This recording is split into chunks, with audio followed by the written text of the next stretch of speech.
Hello, everyone. Good morning. Yeah, good morning. This is Nadia from Learning and Development, from the Learning and Development team, and Richard de Boer from Pink Elephant. Welcome to this second webinar on ITIL.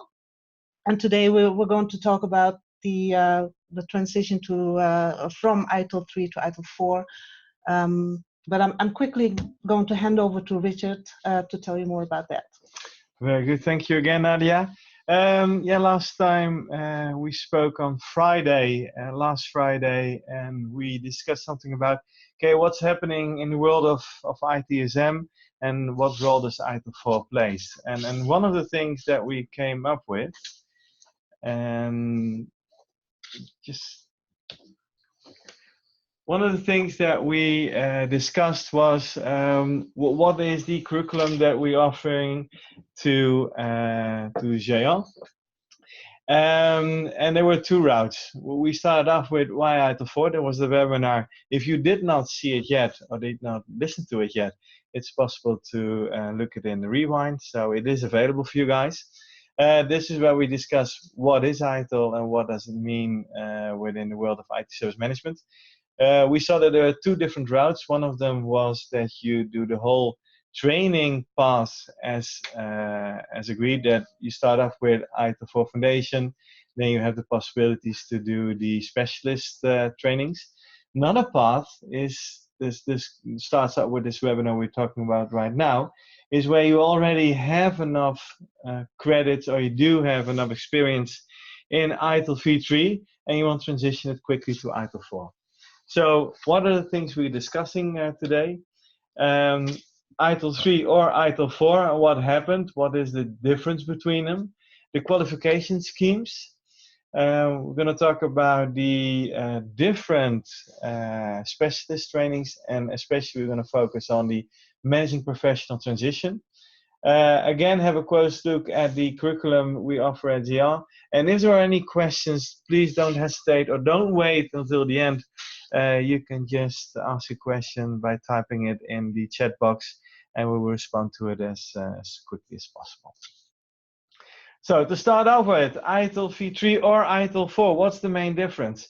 Well, if we look at the history of ITIL, we saw that it started off in the 80s, and there was more focused on individual processes which were standing on themselves, but offer guidance to organizations to deal with IT service management. Think about incident management, think about release management. In 2001, this is where ITILv2 was published, we recognized that most of the processes should be looked at in a more integrated way, because change management and incident management is most likely to be connected somewhere. From 2007, we were looking at the processes from a service lifecycle approach. So what happens when you are designing, when you are transitioning, when you are managing services? What should be the life cycles where it goes through, and which processes helps us to develop and to manage those services? And in 2011, it was more about ITIL business alignment, and looking about how continuous service improvement could help us to really adjust to what customers are expecting from us. So probably, otherwise you would not be in this webinar, you already got some experience with ITILv3. So this is the picture you probably recognize. And we see the service lifecycle, we see 26 processes. I'm not going into detail of every process, but there are 26 of them. 4 functions, and what we saw in most organizations is that the tooling is using the ITILv3 processes. So think about your service portfolio management is already in your tooling. The way you deal with events or incidents or problems, requests are already, you can find them as well in the tooling. We see at the maturity of a lot of organizations is that the CMMI levels where they reach the highest scores are on that part of service operation, because this is where a lot of organizations started off with using ITIL.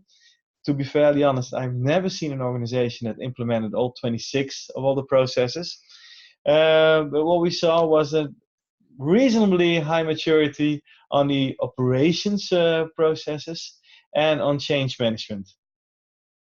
But in the meantime, the world did change. And this is also something we did discuss last time. Think about all the new technologies that we have to deal with. Think about Internet of Things, about how cloud changed the way we looked at our infrastructure, how robotics and artificial intelligence is changing and will change even more the way we are looking at services. So we don't need Service Management 2.0, we need 4.0 to deal with all those new challenges we have. And on the other hand, we saw that new ways of working, other best practices like Agile, SIAM, DevOps, Lean, have a lot of influence about how services are created, how services are managed and should be managed. So ITIL plays a really important role in there. The good thing is that ITIL4 is not completely different. It's still relying a lot on things we already do have. And one of the guiding principles was start where you are. So please do not throw away everything you built up so far. Look at things you can reuse again in a new way of dealing with service management. And this is where ITIL4 comes in place and where ITIL4 can help. So where ITILv3 was more about processes, about the life cycle, 26 processes, what we just mentioned, ITIL4 is much more about value co-creation. And the term co-creation was really important because the user and the customer has an important role in together with the provider in the creation of value. It's about 7 guiding principles, 34 practices, but those practices are not just IT practices, they're also general management practices. That's why you see in IT service management, the IT is within brackets, because it's more about service management. And yeah, there are some IT processes in there, like IT asset management, but all the other processes can be also used for other circumstances than only in IT environments. It's about system thinking, recognizing that an organization is not just one process, it's a lot more. You need different processes, you need different roles, you need different people, you need different functions to really add value to your customers. And it's about a service value system. The service value system that you see a picture on the right side of this slide, it's completely something different than what we used to look at and think about the service lifecycle. But this is the way we're now going to think. This is our framework. This is our blueprint to design our services. And from this service value system, you can develop your own value streams. And the value stream happens within the service value chain. And you will need some building blocks. You will need probably all the building blocks, but some of the practices. So within engage, within plan, within design and transition, or within deliver and support, you're just going to need those practices that helps you to, in the end, deliver that value to your customer. Well, and in the training, as well as in the ITIL4 training, in all the other trainings, we will show you how you can build those value streams and what you should do.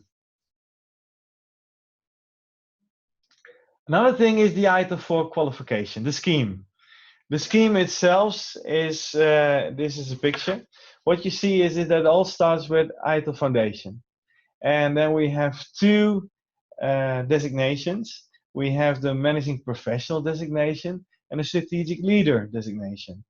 Well, if you look at the ITIL Managing Professional designation, you need to do at least the ITIL Specialist trainings, Create, Deliver, and Support, Drive Stakeholder Value, and High Velocity IT. Then you have to do the ITIL Strategist training, Direct, Plan, and Improve. And then if you've done all those different trainings, you can go for the ITIL Managing Professional module, and you can do the exam, and you will become a Managing Professional. So how can we help in reaching that level of or Managing Professional or Strategic Leader? We have the different trainings available. So what you see on the left hand is after the ITIL Foundation, you can go for the different modules we're offering. and create, deliver, support, driving stakeholder value, high velocity IT, direct, plan, and improve. This is one way to do it. And the trainings look at, well, if you look at the trainings in detail, this is something that I can share with you already. The direct, plan, and improve training, they're all 3-day courses. But this helps you in learning and how to improve your IT organization and come up with a more effective direction, strategic direction. Think about how can we use continuous improvement in a better way. What should we measure? Where should we report on? How does our portfolio management look like? And does this really gives us the value that customers expect from us? How can I change my organization in a good way? And then think about also the people factor in there. So how can I apply organizational change management? And how we're gonna deal with risks? How can I mitigate those risks, recognize those risks? Those are all things that you can find in the module Direct, Plan, and Improve. By the way, for each training, and it's not only this training, for each training ends up with a exam. That exam takes an hour and a half for native English speakers. If you're not native English speaker, you get 25% extra. And you'll get 40 questions, and the aim is to at least get 70% of those questions correct. Another module is deliver stakeholder value. And this is for everyone who understands, okay, but what's the interaction between us and the customer? So we have to think about how we're going to deal with relationship management. Again, portfolio management, because does the services I provide, are they in good relationship about what the customer is expecting from us? So it's about request management, but also how to deal with your suppliers based on how SIAM works with it. Service level management, catalog management, how you can use your service desk are all topics that will be discovered and will be discussed in the Deliver Stakeholder Value training. Then we have Create, Deliver, and Support. And this is more about the creation of services. And in your Create, Deliver, Support training, we will show you how you will be able to develop those value streams. So how can I make different value streams from the Create, the Deliver, and the Support role we have within ITIL? So it's much more about creation of value streams and seeing how the practices that you can use in the different value streams will benefit you guys. And then we have High Velocity IT. Again, this is also a 3-day course, and this is about how you have to, well, change yourself into a new organization that is much more aware of new ways of working and a high velocity environment where people are already working in an agile way or using DevOps, using Lean. How can I be high velocity and still think about how I provide the most benefit, the most business value to my organization? So there are some practices like deployment management, software development and management, capacity and performance management, service continuity management, relationship management, but also the operational things like service desk and service and incident management will be one of the practices that you can find in this training. So they're all 3-day courses, but perhaps you are already an ITIL expert based on phase 3. Then we have a shortcut. Instead of doing all these trainings, which are 3 days per training, you can do one training of 5 days, consists of 5 days. And then we go through all those different modules. So this is a shortcut we can provide you when you are already an expert or you have 17 points or more. So if you are already an expert or have already more than 17 credits, you will be able to go straight away to the Managing Professional Transition course. Again, what I said, this is a 5-day course. It's a classroom training, so it's not an online training, but it's just a classroom training where I'll be teaching you guys. And we go through all the different modules. We go through ITIL4 Foundation, the Direct, Plan, and Improve, Deliver Stakeholder Value, Create, Deliver, and Support, High Velocity IT, all those 5 modules will be covered in those 5 days. And at the end, it's possible to do an online exam, or after the training, it's possible to do an online exam.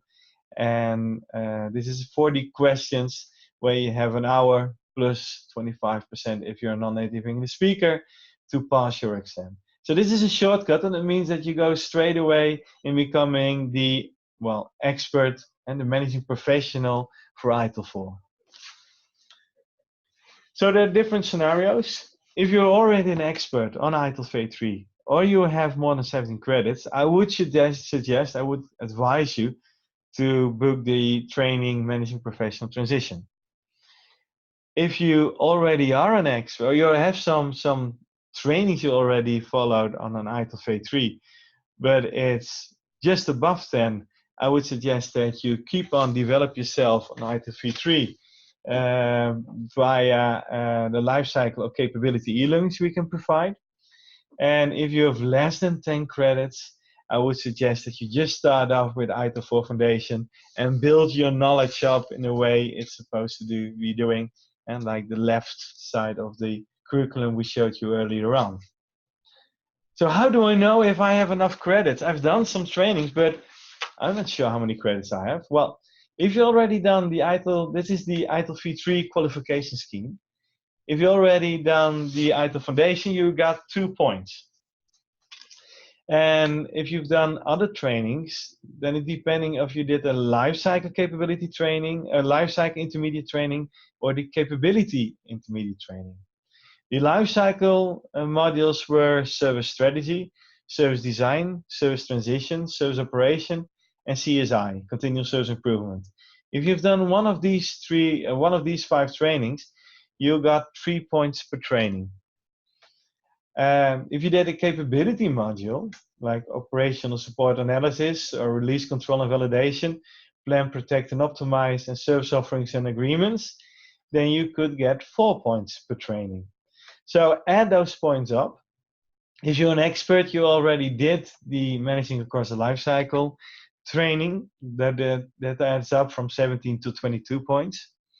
But you already done that. So if you are an expert, you can just, exactly that you already have at least 22 points. If you are between 10 and 17 points, please check within your old Action account or APMG account or PeopleCert account, depending where you did the training, how many credits you already did receive. And I would just suggest that you go through all your certificates and see if there was an ITIL3 certificate within them. But this is where you can find those credits. PS, if someone did the ITIL training, which was delivered in 2016, this was the professional training, then it's also possible that if you already did it, you got 3 points. So there was also a 3-point training, but it's not in this scheme. So coming back, what we saw so far is that you start off from ITIL4. If you are interested in IT service management, you have 2 different routes you can follow. One of the routes is start off with the ITIL4 Foundation. And again, I would suggest if you have less than 10 points already, and start off with the ITIL4 Foundation and then build your knowledge up through the different modules we're providing. And we will providing those trainings in the first half year of 2020. So starting off in January with ITIL4 Foundation, and then probably in February, March, April, May, and June, the different modules will be delivered. It will be released on the schedule of Jean. Or I must say, sorry, it's not Jean, it's Glad. Glad. Sorry, Glad. They will be available on the Glad website. So that's one route you can follow. And the other thing is if you already have enough points, you can do straight away the Managing Professional Transition training. This one will be, is it already planned? I'm not sure. No, this one will only be planned if we have enough participants. Makes sense. Yeah. Makes sense. So if you already have enough points and you think you would go for the shortcut to becoming a managing professional, then this is a reason that you just express to or share with Nadia how many points you already have and that you are interested in doing this training. If we have enough people, then there will be a new training will be planned just for you guys who are already an expert on phase 3. If you are between the 10 and 17 points, we are providing some capability of life cycle trainings that can be done online. And for the same accounts, if there are enough people who want to do this training, then just normal classroom training is also a possibility, of course. But we have pretty good online trainings for those capability of service lifecycle trainings. Are there any questions so far from you guys? Again, you can use the chat box to ask us any questions about the qualification schemes.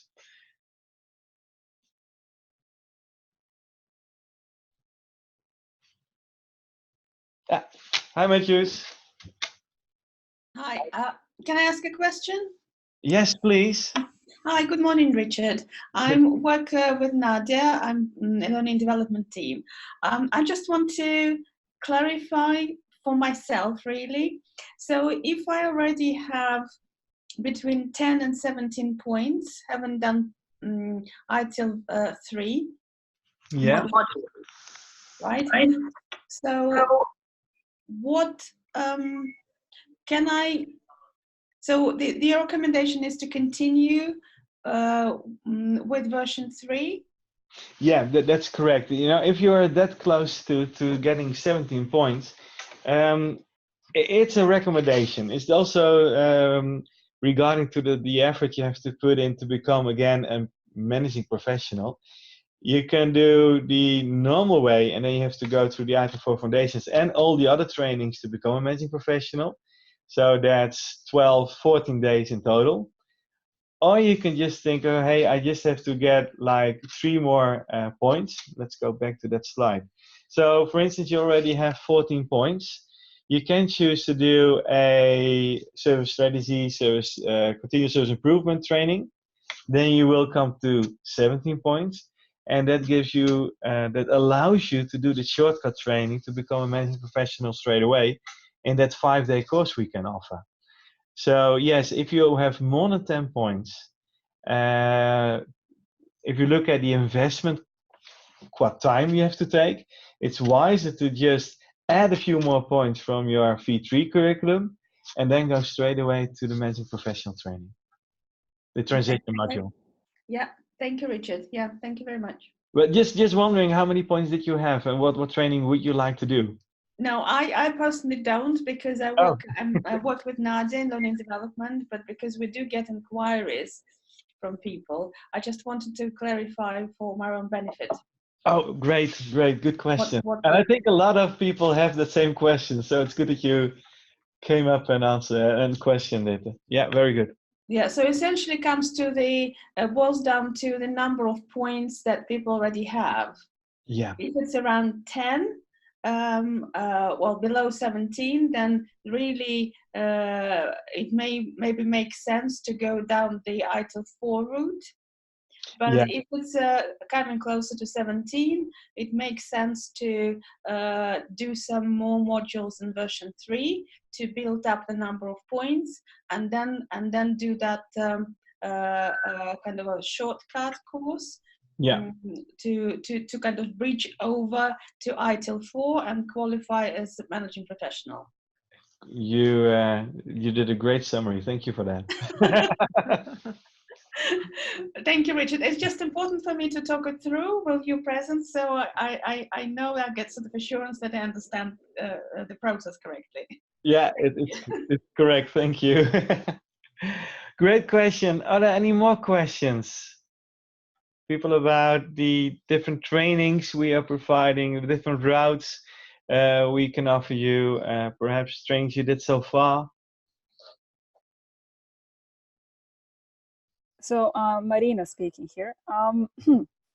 I did some calculation in the background and looks to me, if you have 11 points, then you have to take at least 2 modules from the V3. Yeah. plus then the transition, so the model in between V3 and V4. So I'm not sure. So this would be, let's say, 3 exams to get to the expert level. And if you go back to the V4 schema, how many exams then are there? If you look to get to the same level. Yeah, to get to the same level, you will have to do the ITIL Foundation training. Mm-hmm. Then you have to do the ITIL Specialist Create, Deliver, and Support, Mm-hmm. Drive Stakeholder Value, Mm-hmm. High Velocity IT, and Direct Plan and Improve training. So those are 1, 2, 3, 4, 5 exams. That's 5, yes. Yeah, it looks better in comparison than 3 exams. However, investing time to do 2 modules from the V3 seems a little, I don't know. If it no, would, I understand. I think I understand. Exercise, but with 2, yeah. I think I do understand what you're saying, Marina. The good thing, it's not something you just do for credits. Yeah, of course. If you do the V3, it's not knowledge that you throw away. It's still good knowledge you can use. But the thing is that we go pretty fast through the modules, and it's normally it's about 12 days, and we just do it in 5 days. So you already need to have quite a lot of understanding. You need to already be on that expert level to easily do this training. So I can imagine if you are, and that's why we set 10 points or below. 11 points is very, well, it's on the edge. It's on the edge. Like you said, you need to do 2 exams.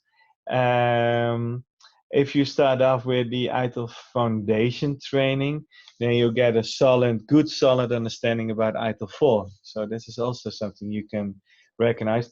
I did this training, this managing professional training, a couple of weeks ago, and a few of my delegates did first the ITIL4 Foundation training, and then decided to do the managing professional transition module.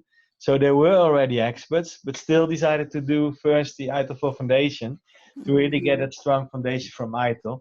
And well, that's also something you can take into consideration, of course. So there are different ways to get there. Only I wanted to show you this shortcut because if you're already close to being an expert, yeah, it will be a waste if you did not just do 1 or 2 exams and then instead of starting from scratch. Yes. Something to think about indeed. Very good. Good question.